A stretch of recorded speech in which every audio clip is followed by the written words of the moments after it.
Welcome, ladies and gentlemen, to another episode of The Base. My name is Tristen. And I'm Ezra. And we are going to be talking about something a little bit different. The difference between cultural appreciation and cultural appropriation. Yes. Yeah. One of these terms has shown up fairly recently. Yeah, to start things off, though, my personal opinion is I don't quite believe in a cultural appropriation. It doesn't exist? That's my opinion, yeah. Ah, okay. That's my main reason for that is, like, I'm going to blanket statement. Anything that has to do with culture in general, what's the word?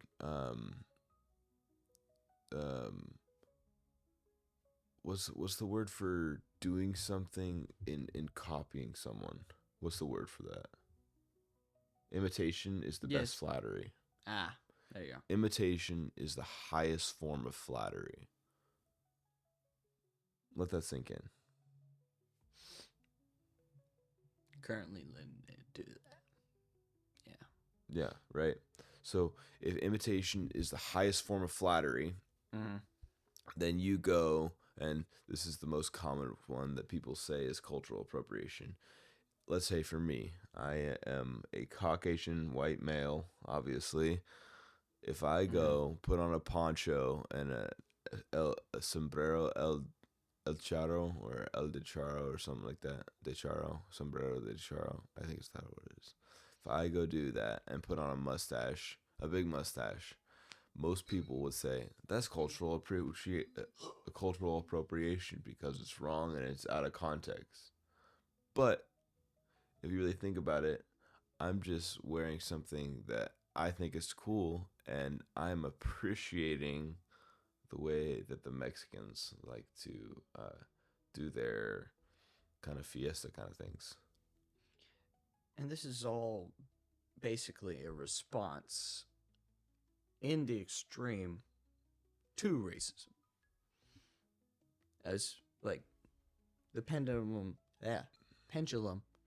was way over here for racism, and now it's swung way over here. Yeah, it's cultural appropriation. Yeah, it's a whole leftist ideology, right? Unfortunately, so it is an extreme. My goodness, this is annoying. It's killing you. Okay, there we go. Much better. Yeah, I can talk normally. Okay. Anyways, in case you guys are wondering, there's a horrible delay that we're hearing, and I can't figure out how to fix it. And it messes me up when I talk. It does not help whatsoever. Yeah, that's why when he said, "Welcome back to today's episode of the base," and yeah, that's how that went. Yeah, my mouth does not like to work properly when it hears my own voice delayed in the background. It's weird. But it's not like a horrible delay. It's just like a slight, like... That's almost worse. Yeah. It does throw you off. It makes you want to trip over your own tongue. Yeah, that's true. But when you get used to it, it's fine. Yeah. It's like you have to push through it. I don't have the mental capacity to push through it at the moment. Yeah, it's only 6:19. We're fine. It's fine. So fine. All right. Anyways, but yes, cultural appropriation is definitely the other extreme to racism. Because, like, that's how culture works. Is that usually every extreme that we experience is a response to the previous one that in history. So, and it'll go back and forth until the end of time. It'll swing back the other way or back a different way in like 10 years. You know what would be best though? What was the era? Was it Nixon? The era where skin color doesn't matter at all. Well, that's when the pendulum was like straight up and down. Yeah, we need to do that again. Like, I'm gonna go to my homes and be like, "Hey, how you doing?" And you won't know who I greeted, but we're in a stage now where you talk to anyone, it's immediate based off of what they look like. Which is so weird. Yeah. Like, I've had this one class that I had when I was in my Bible college. um, one of our speakers came in. She talked about like racism and how to like have a mind for people of other cultures and stuff, which felt really weird because the entire idea was to help other people feel appreciated and noticed and stuff by singling them out and asking them questions about their culture. Which really didn't make sense. That's a little far-fetched. No. It's not far-fetched. Well, yeah, it is. Well, far-fetched in what? Like, why would you single someone else intentionally? Like, right? It didn't make sense because it seemed to go against the purpose. Yeah. Go out of your way to make someone look like they know where they're from when they were from. Right? And then that doesn't actually make them feel included into the group, actually, because it singles them out. Right. Yeah. It's just like, you don't ask questions about the culture, you ask how their day was. Yeah. Ask them how they're doing, how's their family, how's life in general. Yeah. Like, questions that intentionally drive a stake between people are questions that puts them outside of the place that they're in. Like, you're not trying to get to know the person, you're trying to get to know the culture through a single person if you're asking them questions about the culture. Yeah. Which is interesting. Yeah. I mean, it's not bad to ask some questions once you've gotten to know them. Yeah. But it's also not like every single person you see that happens to be a different skin color is actually going to have that cultural experience. Right. It's true. They might have been educated on their history, but they're not like living that history. They're living it as an American. Right. Decent number of like students at liberal colleges, they've grown up in America. That's it. They've just grown up in America. And so like they should all just learn how to ask each other, how are you doing? Yeah. And like, it's not a bad thing to ask someone's history. No. In a sense of like, where'd you grow up? What's this, that, the other? Not like, where did your great-great-parents grow up? Right. Like, what did your great-great-parents, great-grandparents struggle with? Like, that, not that. Like, ask someone's personal, like, walk. Right. And then if they are from a different country and there are some things you're curious about, you get to know them first, and then you like see something that they do and you're like, oh wait, do they do that over in like Italy, Greece, China, Singapore, those sorts of things. And just like you see something that they do and then you are curious about that because it's currently happening. Yeah. But you ask it based on the history that they told you in that time. Not like because you intentionally pried to ask where their great-great-great-grandparents are from. Yeah, it's a lot easier for us to think about it that way too. So then you're not just having another layer of stress where it's like, oh no, it's someone of a different skin color. I have to ask specific questions. That's a little stressful. What would you say? Count it all as BS. Right? I'm not going to look at somebody and say, oh, I should probably ask them about their Native American heritage. Or, oh, I should probably ask them if their parents are from Wales. Like, I don't give a rat's butt. I don't. You're human. You look like you want a Doritos Locos taco with me, and we can go chill in the back and watch a movie. I'm not gonna care about anything else. Why? Because I'm Mexican? No, that's like a white person food. But anyway, I didn't even say his. Well, I guess technically just then I did say his skin color, but let's say like anyone can look like they can want a Doritos Locos taco. That's true. Everyone loves Mexican food, even when it's fake. Yeah, it's true. See, that's Flattery. There you go. Yeah, unless it gives you the runs. Oof. Yeah, Taco Bell just says. Dang. Maybe you shouldn't eat like so much of it all at once. Yeah. I have no argument for that one. I mean, you can eat it, but just don't eat so much of it at a single moment. Yeah, we're not going to call out my ability to eat 12 tacos in one sitting. You did that all on your own. Technically 10, but whatever. But, I did do that on my own. They were cold. It was sad. But also, if you do want to be curious about a certain culture, travel to a different country. Yes. Simple. Go travel. But also, don't enforce that on somebody you think is that culture. Right. Right? Yeah. So, like, let's say you go to another country that has a different culture. You learn to appreciate, understand the culture and what they do and their customs.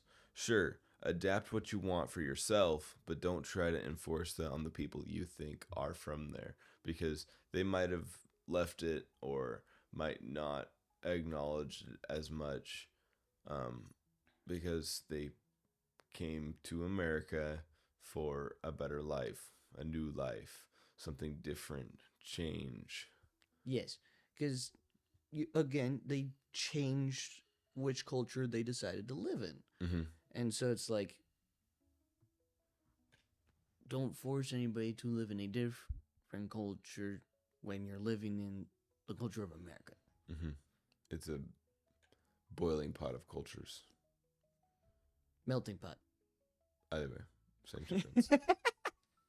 It's the idea was there. Right. It's like when you go over to Japan. Japan is an extremely like honor-based culture. Like they honor their grandparents and honor their parents, and it's like the children have to follow and listen to their entire family line in order to be honorable to them. They also have a good sense of cleanliness in their own houses.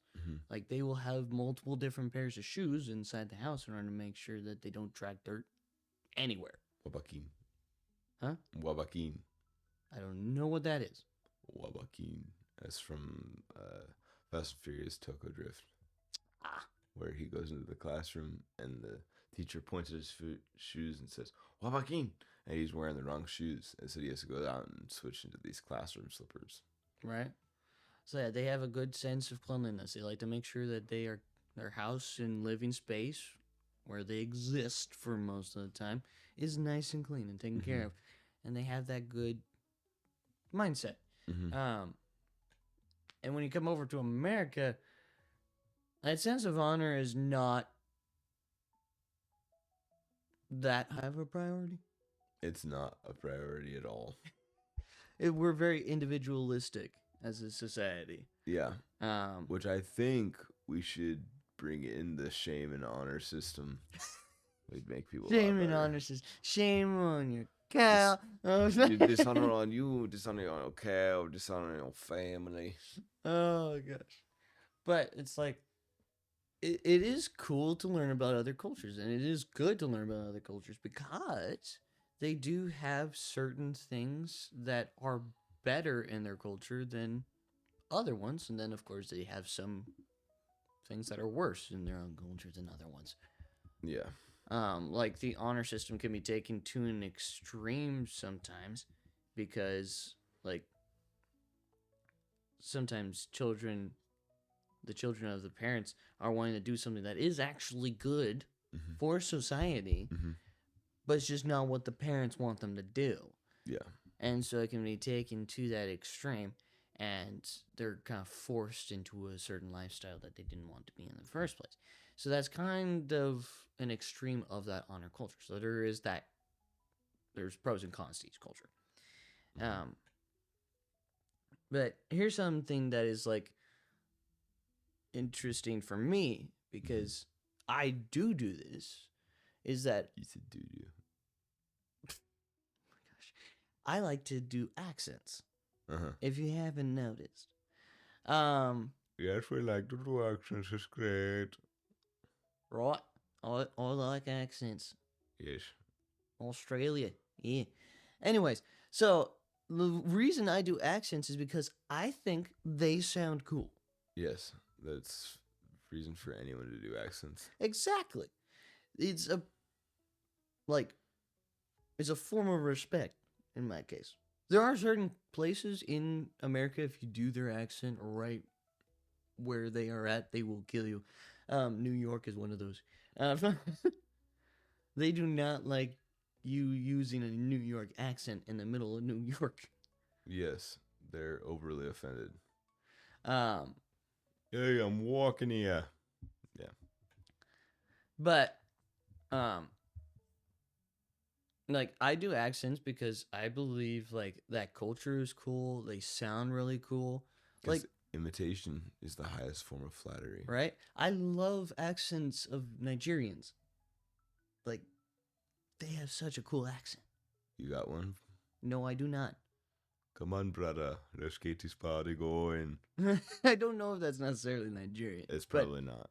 But it's like they have such a cool, thick accent. And it's amazing. And if I could imitate it, I would. Because I think it sounds cool. Mm-hmm. It's something that other people can listen to and be like, oh, so that's Nigerian. That's a cool accent. Mm-hmm. That's a cool culture. I don't think the Well, accent maybe not completely defines the culture, but well, no. it's just an accent in general. Yeah, it's an accent. But it's like there are things that you can be appreciative of from different cultures because you're meant to appreciate all people. Mm-hmm. But don't make it weird. Don't make that the forefront of the conversation. Right. We're going to define a term really quickly. Right. Racism. Yeah. Prejudice, discrimination, or antagonism by an individual, community, or institution against a person or people on the basis of their membership in a particular racial or ethnic group, typically one that is a minority or marginalized, which, no, I think they've modified the definition. So I know this about racism is that back in the day, like in the dictionary, racism meant that you were placing one person's race above another. Yeah, that's what racism is. But you're intentionally hating on someone based on their ethnicity or skin color. That's what racism is. Mm-hmm. So, not like I think putting typically one that is a minority or marginalized. It can happen to anyone. Yeah. If you have the idea that only racism can happen to marginalized or minority groups, then you're part of the problem, because racism can happen to anyone. Mm-hmm.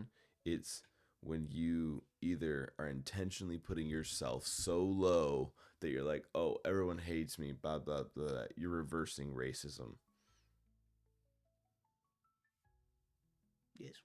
You're reversing it and putting it back on the other people.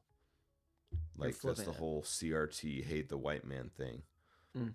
Like, the whole, what's the DEI stuff that's out? Diversity, equity, inclusion, trying to make sure that like the stat for black people versus white people is the perfect amount in the workplace. La-di-da-di-da. Just hire someone because they have the qualifications. Right? That should be the point of the job. Because even nowadays, it's hard to find a job anyways. Yeah. Just businesses sift through probably a lot of resumes all the time because there's a constant inflow of college students that graduated or then just came out of high school students that are looking for jobs, stuff. And I'm lucky to have a dad who owns a business, and he gave me a spot for a job when I was looking for like a full-time one. Yeah. And stuff. I'm lucky to have that. But it's not easy to find a job outside of those sorts of things because I tried to find a job. Yeah. I tried to go to banks. I tried to go to like insurance companies and see if I could be an intern there. Tried to do all these different businesses that would be full time and help me grow skills in a certain area. Mm-hmm. Mm-hmm. And I didn't get responses from any of them. According to my dad, my resume wasn't the greatest, so that possibly could have been a problem. Yeah. But it is hard Mm-hmm. to find jobs, especially given the fact of like so many people are going to college. Yeah. There is more supply of people with degrees in a certain area Then the demand. than there is, a demand of jobs for those people to fill. Yep. That's why a decent percentage of people who have degrees don't use their degree. Yep. Which is crazy. It's like psychology students. Mm-hmm. There's so many psychology students right now, and there's so many therapists Yep. that exists. Yeah. We need more people who decided to not go and are plumbers. Plus, you also make good, steady money. Any job that is a job that will always be needed, like plumbers, electricians, automotive mechanics, what else? Welders, other things like that, where there's always going to need some sort of human hand. Mm-hmm. Those jobs are always going to pay really well, and That's- we need more people in those anyway. That's why I'm in the cabinet business. Like, that's not Carpentry. dying. Yeah, that's not dying out anytime soon. Yeah. Houses are constantly being built, Yep. and people constantly want remodels in their house for Yep. cabinets. Yep. So it's like, when you find something that's physical, that is always going to have a need for it. Yep. Definitely like areas around building or remodeling houses is always a good one because, again, everyone needs a living space. Mm-hmm. There's not a single person who doesn't want a house where they can live. Yeah, or somewhere that has shelter. Shelter. Food, water, shelter. Even if they're living in a trailer, there's still cabinets in that trailer. Yeah. And there's still materials that were used to make that trailer. Yes. And so, like, yeah. Anyways, back to what I was saying. Mm-hmm. Because it had something to do with DEI. Yeah, it should be based upon Your merit. skills. Right. It should be based upon merit and stuff, and not, like, if you fulfill the percentage quota of DEI. Mm-hmm. Because that is the most fair. Mm-hmm. Is giving someone who has the skills the job so they can use those skills. Yep. That's the point. Yep. And of course, there are probably going to be a lot of people who have like similar sets of skills and stuff, and that's possibly why the government set up DEI in a certain but sense. Even then, it gets in the way. Yeah, it's true. No matter what skill set you have, they're gonna try to fill their percentage. You could be some guy off the street with no skills, knowledge, or something, but you fill that percentage. Well, you got the job. Right. And there's also the entire idea of not necessarily like skill set, but work ethic. Yep. Because work ethic is huge, because you can not have the skills, but you can have a really good work ethic, and more often than not, that'll get you through learning everything within that job. Yeah. Way better than if you just had the skills but don't want to work. Yeah. And the cool thing about work ethic in general, though, is if you do have a really good work ethic, your ability and your want to learn is way more increased. And so you will learn the job better because you are willing to learn, you're willing to work hard to understand what your tasks are. And your boss will notice. Yes. Should notice, anyways. Yes. Your boss should notice. And, yeah, it's always a good thing to have a work ethic. For sure. That's why, like, jobs, like, hands-on work for like cabinetry, plumbing, electricians. That's why they are so good, because it requires work ethic, first of all. Yeah. And second of all, there's skills that you can not only like use for other people, but use for yourself. Yeah. Like my dad was in multiple different areas. He was a farrier, meaning that he did he shaped horseshoes for horses and kept up their hooves to make sure that they didn't grow too long. And then he was also an electrician. He was a plumber. And then he worked for his dad at the cabinet shop. And so he knew a whole bunch about houses. Yeah. And that helped him build the house that he's currently living in right now with my mom. And they've been working on it for like 7 years. But for the most part, it's like that was done by his own hands. And that's because he already knew a decent amount of skills. And then on top of that, because he had such a good work ethic, what he didn't know, he kicked his butt into gear and he learned about it. It was like he figured out how to get the right trusses for the house and learned how to put those trusses in the correct distances apart from each other. I think we've beat the bush about work ethic.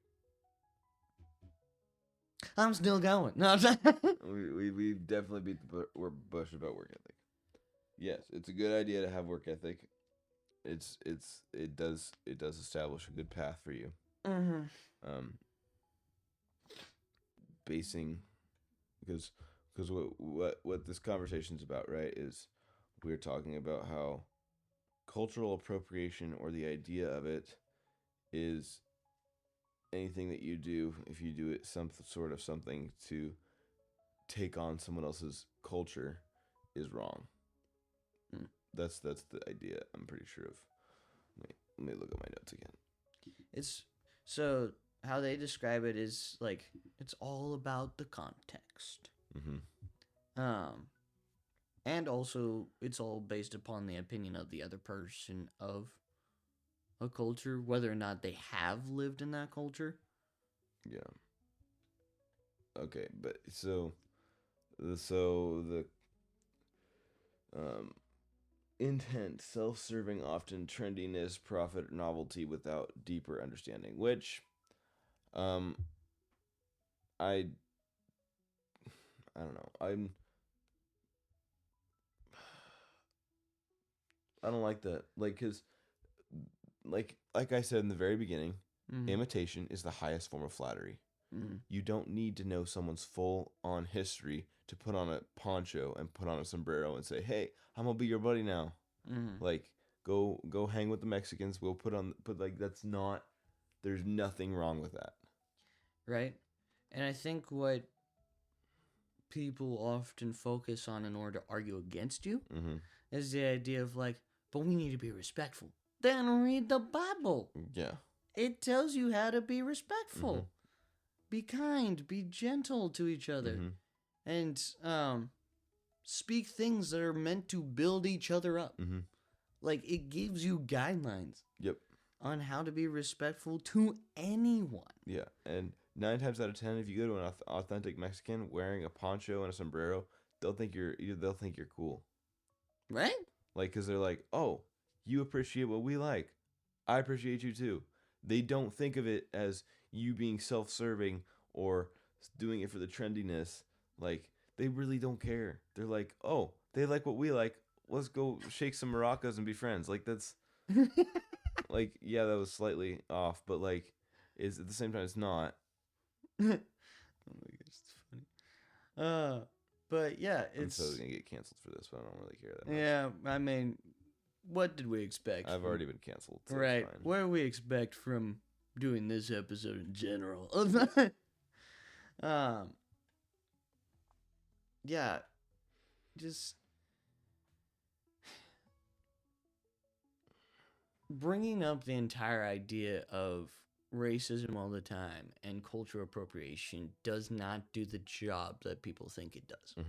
It's destructive. It is destructive, And if you don't want the attention to be drawn to it, don't bring it up. In that sense, yes. Like, if you don't want to be focused on, don't focus on yourself. If you don't want to be focused on, don't make a term about it and make everyone walk on eggshells around it. Correct. It's like it's counterintuitive. Mm-hmm. It doesn't make sense. We should go back to the good old times where everything was racist. I'm just kidding. I'm just kidding. That's a joke. Oh my gosh. gosh. I'm thinking like, go back to the time where jokes were actually jokes and not everyone was offended by everything. Yeah. Because people are offended by all of the Well, I don't think there's a time where that actually has happened, because people can choose to be offended at literally anything. I know, but I'm saying, like, go back to the time when that was like there wasn't terms for it. What I'm saying is like, there are terms and people are intentionally offended now. Right. Like, grow a spine. You don't need to be offended about everything. Right. Like, and 9 times out of 10, it's not even the person who's being affected by the joke is offended. It's some white chick who's drinking her white coffee being offended for somebody else. Which does not make sense. It does not make sense at all. It doesn't. I'm not wrong, though. Yeah, it's true. Oh gosh. Unfortunately, there's been a very, very good name for that, but I have some really good friends who have that name, so it's sad because I also have some good friends with that name too. Karen. Yeah, exactly. Yeah. Like they're wonderful people. The Karens that I know, that your name is actually Karen. I appreciate you, and you're a very loved person. But unfortunately, that name has been put in a box for some people, and we call those people Karens, who are overly offended by nothing. Right, it's true, but we love you, Karens. Yes, we love you, actual Karens. Yes, not the stereotypical Karen. Right. But yeah, it's also crazy just how social media and this culture thing actually works. Because, like, social media should not be regulated based upon that specifically. Like, yeah, there's certain things that should not be on the internet ever. Pornography is one of those. Should never be on the internet. But we have free will, and so people. Yeah, but we have. But I'm saying is that, like, it's not. It's being hypocritical. Because there are certain things that are being regulated that are very minor. When there are major things out there in the internet, the dark web included, that should be, like, eliminated completely because of all the bad crap that's in there. And it's like, you're focusing on the wrong thing, first of all, if you're going to regulate something. Yeah. And I understand there's free will and all that, but we have laws in a country for a reason. Yeah. I think just in general, though, like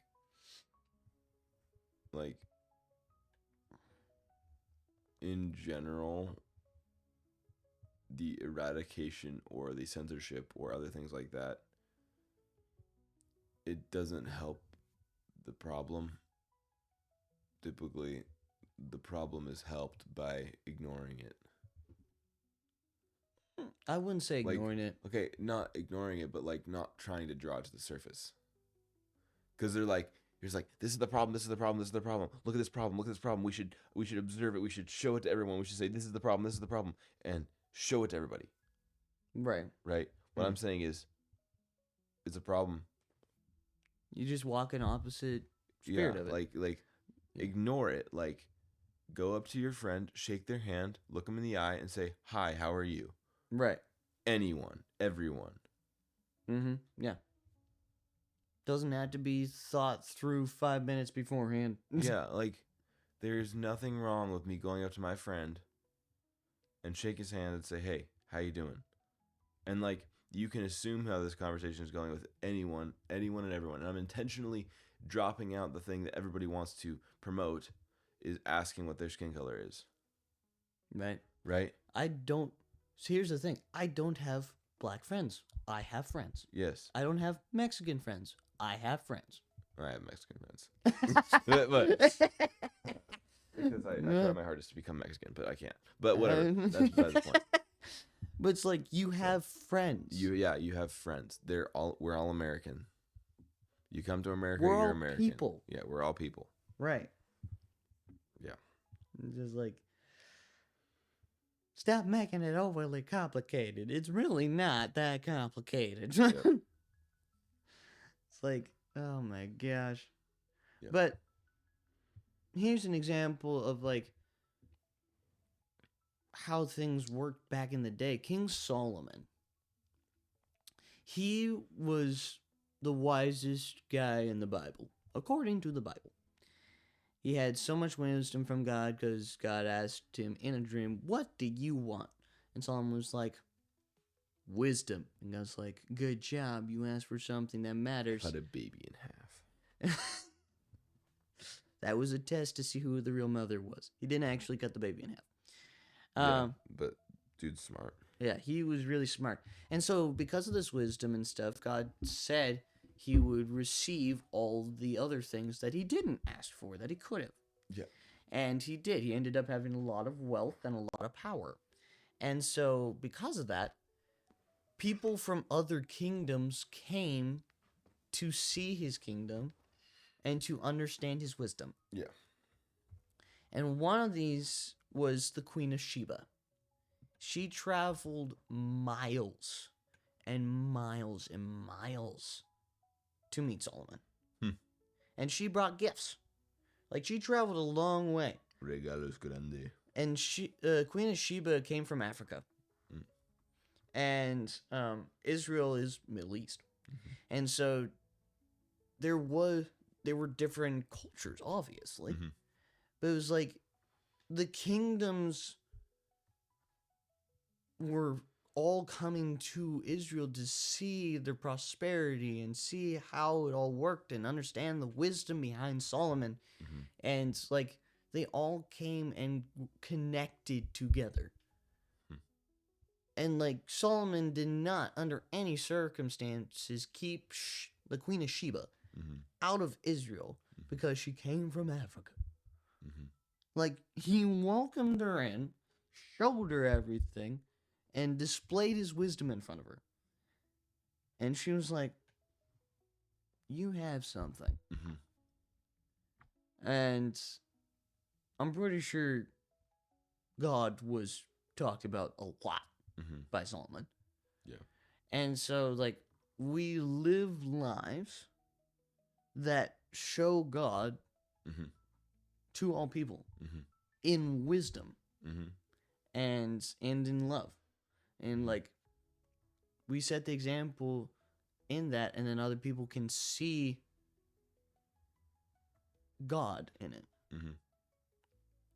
Because as Christians, that's our main goal. Yeah. Is like we want to show other people who God is. Yes. So they can have a relationship with him. Yes. We're not trying to show other people, "Oh yes, I am white. Yeah. This is my culture." Yep. We're trying to show them, no, this is love, this is grace, this is mercy. This is correction. Right. That's God. And that's our job as Christians. Yep. Because everybody can be a part of the kingdom of heaven. Yes. And these lines that we've drawn to separate groups don't exist. Yep. Every nation and tongue will confess that you are God. They do not exist. In that sense, where the kingdom of heaven exists, that is the only one world government that actually works. Where everyone's included under it and everyone is treated the same. Yep. We all bleed the same. And the only reason it works is because God is the head and ruler of it all. Yeah, and we're all created in his image. Right. Crazy. I'm still pretty sure Jesus is probably partially Mexican. partially Mexican. He was born in Israel. I know. It's a joke. There's no way he's Mexican. But they're speaking Spanish in heaven.